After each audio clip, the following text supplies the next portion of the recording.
good morning, and welcome to the Africa Weekly Talk. Today's subject on the docket is the united front that African countries have shown quite recently with regards to these anti-LGBTQ laws that have been passed by various African countries. But today's subject that I'm going to talk about has to do with the bill that was passed by the Parliament of Ghana a couple of weeks ago. So, fellas, let's go ahead and hear the voice floor vote by the members of Parliament of Ghana on this particular bill. And I'll dissect this whole thing when I come back. So let's go ahead and hear what the Parliament of Ghana had to vote on and how the vote went. All right, let's go ahead and hear it. As for a prayer, in the book of Ecclesiastes chapter 3, the Bible says that to everything there is a season, a time for every purpose under the heaven. Ecclesiastes chapter 3, verse 1. And I believe the time for the third reading of this bill is now. Thank you, Mr. Speaker. Put a question.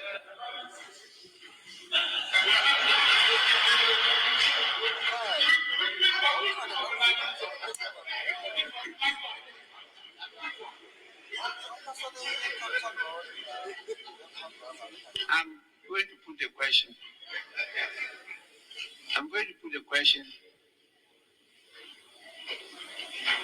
I'm going to put a question that has the motion has been moved and seconded. And I left it for your consideration. You've made your point. And it's not for me to take the decision, it's for the House to take the decision. And so I put the question. Those in favor that the Human Sexual Rights and Family Values Bill 2021 be taken through the third read, say aye.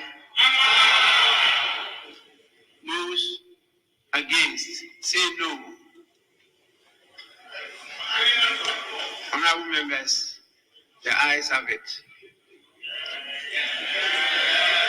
The Human Sexual Rights and Family Values Bill 2021 is read the third time and passed.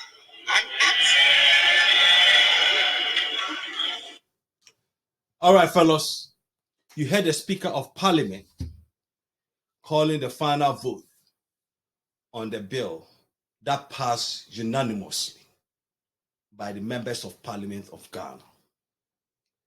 That goes to show you how strong this bill was by the Parliament of Ghana.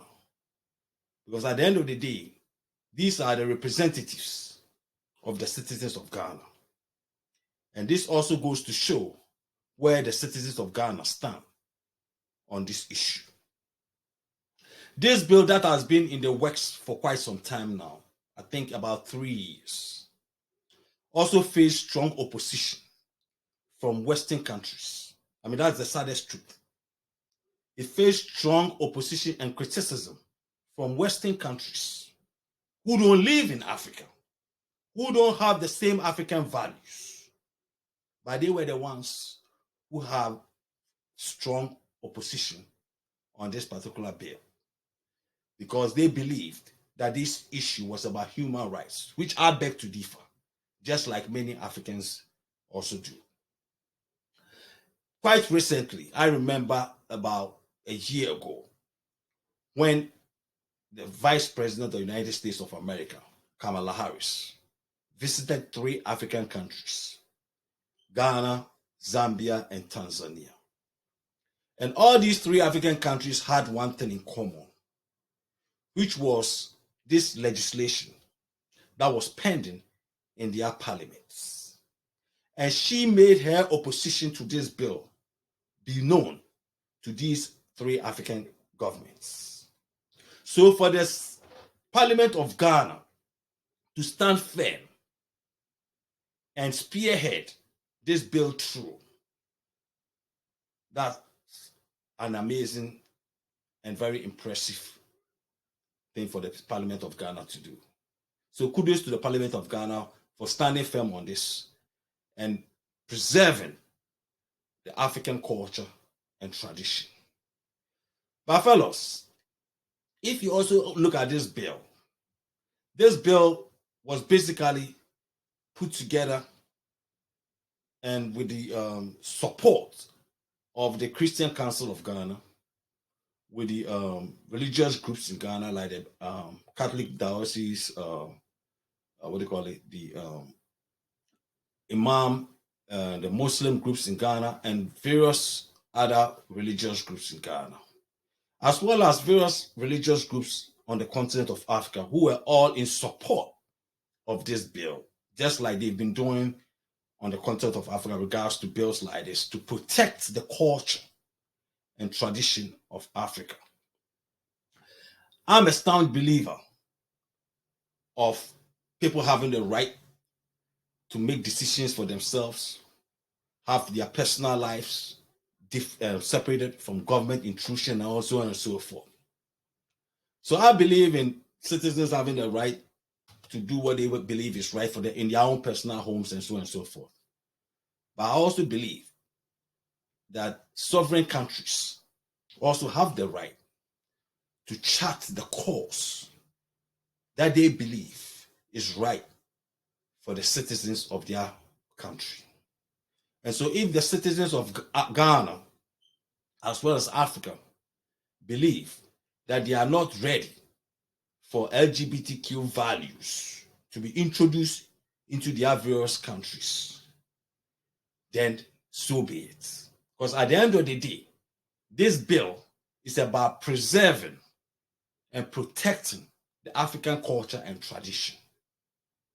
I mean, I understand some people will say, oh, I mean, this is about human rights. Yeah, people should have the right to do all that. Look, fellows, that is all right and true.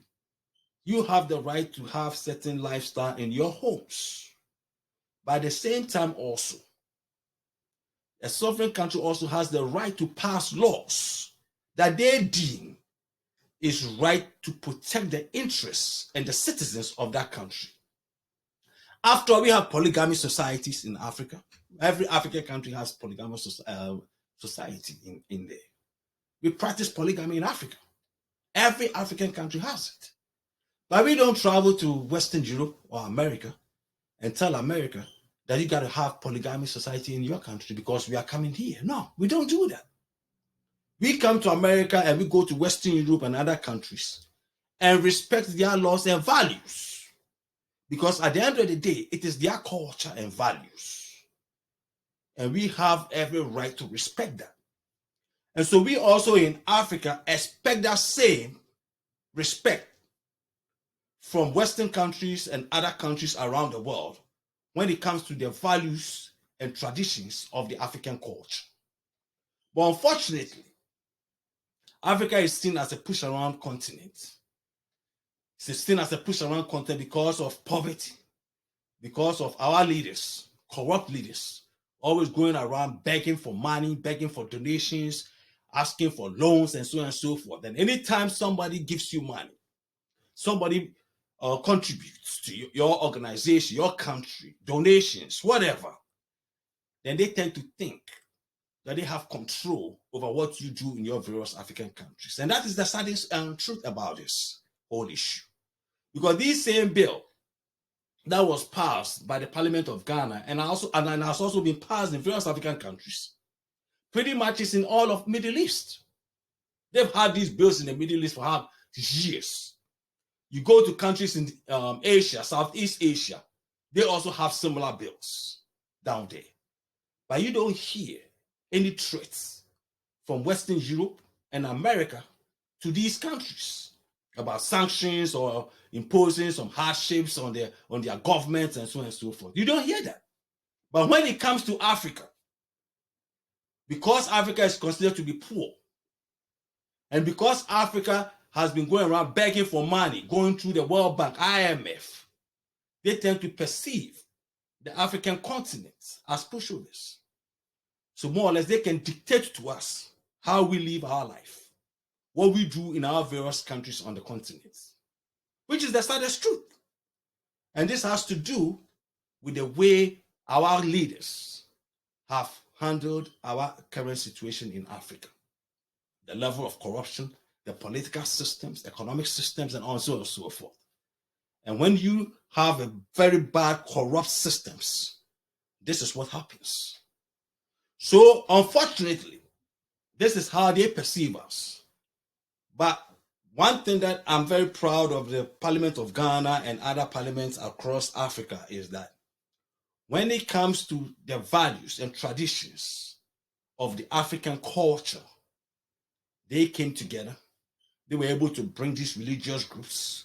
They were able to bring Muslims, Christians, Catholics, and other various religious groups together to spearhead this bill to preserve thousands and thousands and thousands and thousands of years of African traditions and values. So kudos to all these African countries that have stood firm against all this criticism and opposition coming from human rights groups and the Western countries in Europe and America. Because there was a lot of pressure. There was a lot of pressure. By the end of the day, this bill is not against other people or against other countries. This bill is about preserving African culture and traditions. And I hope other countries and the rest of the world will respect that, because we all have different values and traditions. And it is up to the citizens of Africa to preserve that. When there comes a time that the African citizens decide that they're going to allow LGBTQ values to come to their countries on the continent of Africa, those citizens will also make it to be known to their members of parliament and congresses to do that. Because at the end of the day, if your citizens support and believe in something, they are the ones who are going to let their representatives know about that thing that they believe in. And the representatives and the congressmen and the parliamentarians will do exactly what their citizens requires of them. That is what democracies are all about. That's what democracy is all about. You vote for your elected representatives, your parliamentarians, your congressmen, and they represent the interest of their constituents. So this bill that was passed in Ghana pretty much states it clearly that the citizens of Ghana have spoken clearly and loudly to the world that they want to preserve the values and traditions of Africa. But fellows, looking at this bill, during the debate of this bill, how this bill was put together, I mean, talking about these various religious groups, talking about the leaders of this bill, the members of parliament who spearheaded this bill, the moral arguments that they made for this bill to pass, how they talk about the scriptures, the books, I mean, the sacred books, I'm talking about the Bible, the Quran, and the values of their religious beliefs, and so on and so forth. This bill was basically centered on morality, religious beliefs, and what is in their holy books. They talk about the values of preserving and the traditions for African children. They talk about preserving the values of their religious beliefs, which is all well and good, fellows. And I applaud them for doing that. But I also have one question for these leaders that put up these bills together across the continent. Based on the morality argument that you guys made during the debates across the continent on this anti-LGBT bill, I would love to see you guys make this same argument. Unite these various religious groups, the Catholics, the Christian churches, the clergymen, the bishops, the imams, Muslims, all together, and make that same moral values argument that also is in the Bible and the Quran. when it comes to poverty, corruption, stealing from one another, abusing people when you are in power, human rights violations, and so on and so forth. So all I'm asking these leaders that spearheaded this bill to do is this. If they really believe in the morality argument that they made during the debate of this LGBTQ bill, then they should be able to make that same argument and pass legislation in their various African countries against corruption, against graft, against human abuses, against politicians. I mean, I'm talking about politicians, members of parliament, members of government agencies, ministers of government agencies, the presidencies, the vice presidents. I mean, all these powerful government leaders in your various African countries who are keen to stealing and abusing their various African countries' wealth, stealing their various African countries' resources, sharing it among themselves, looting the money and the resources of their various African countries, depriving the basic needed welfare of the citizens of their basic African countries. Why don't you clergymen, religious leaders, religious groups in your various African countries come together, just like you did for this anti-LGBTQ bill? Mobilize all these religious groups, moral groups in your various African countries, and lead your legislators in your various African countries to pass bills to criminalize members of parliament, members of government appointed agencies, the presidents, ministers of government agencies who steal from the coffers of your various African countries, who abuse the human rights of their various vulnerable African citizens. Because at the end of the day, the same scriptures, the Bible and the Quran also talks about stealing, which is wrong, talks about abuses, talks about leaders of a society or government that prey on the weak, on the sick, as well as the vulnerable in society. So if you believe in the moral values that you were able to make the argument during the LGBTQ debate, if you really believe in that moral values debate, then you, these clergymen, pastors, bishops, religious leaders in these various African countries should also be able to make that same moral value argument that your scriptures talked about. Because at the end of the day, you cannot have it both ways, fellows. You cannot have it both ways.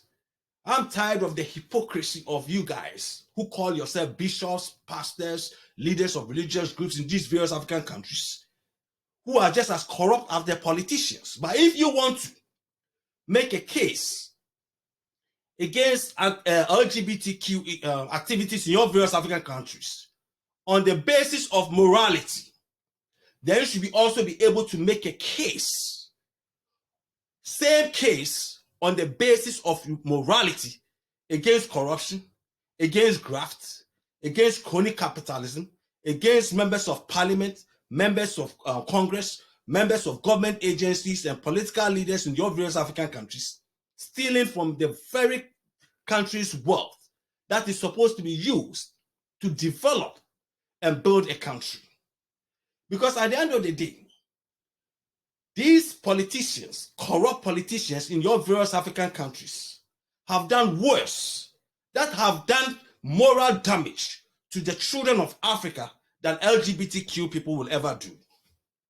So if you are going to make the argument of morality, then you, these religious leaders, should be able to make that same argument against the so-called politicians that you supported on this particular bill. I mean, look at the infant mortality rates in Africa. Look at children that die in Africa because of malnutrition. Look at pregnant women who don't even have hospital beds in your various African countries because of corrupt politicians who will share the wealth of your various African countries among themselves and their crony capitalist friends. And all of that goes to show the immoral values that these politicians and corrupt leaders have in your various African countries. So if you are going to make a case against anti-LGBTQ, which I have no qualms about, but I also expect you guys to spearhead legislation that will also make a case against these corrupt government officials in your various African countries, because they have done more damage. These people have done way more damage to the children of Africa. Look at lack of schools, lack of good drinking water, lack of electricity, lack of basic social amenities. Can you imagine how many African children that have died because of corrupt politicians in your various African countries? And if you are a clergyman, you are a bishop, you are a pastor, you are a religious leader who believes in the moral values of your scriptures, then you should be able to also unite all these religious groups and lead these legislators to pass a bill specifically for corrupt politicians, for the members of parliament, the presidents, the ministers of government, and so on and so forth. At the end of the day, some people say, oh, we already have laws in the books and so on. So I get that. But you can also make a legislation specifically for those who abuse power by taking advantage of the citizens of their various African countries. Because at the end of the day, the Bible also says that leaders that prey on the weak, the sick, and the vulnerable have also sinned against God. So if you guys believe in that, then my fellow friends, unite your legislators and propose bills that will also criminalize those corrupt politicians in your various African countries who have taken their citizens for granted, stolen from them for far too long, and created a lot of poverty, a lot of hardship for the citizens of Africa, fellows. It's about time you stand up and don't show any sign of hypocrisy. So, fellows, if it's Sunday, God bless you guys. And if it's Sunday, it's Africa Weekly Talk. God bless you guys and have a great week. Thank you guys, and peace and love.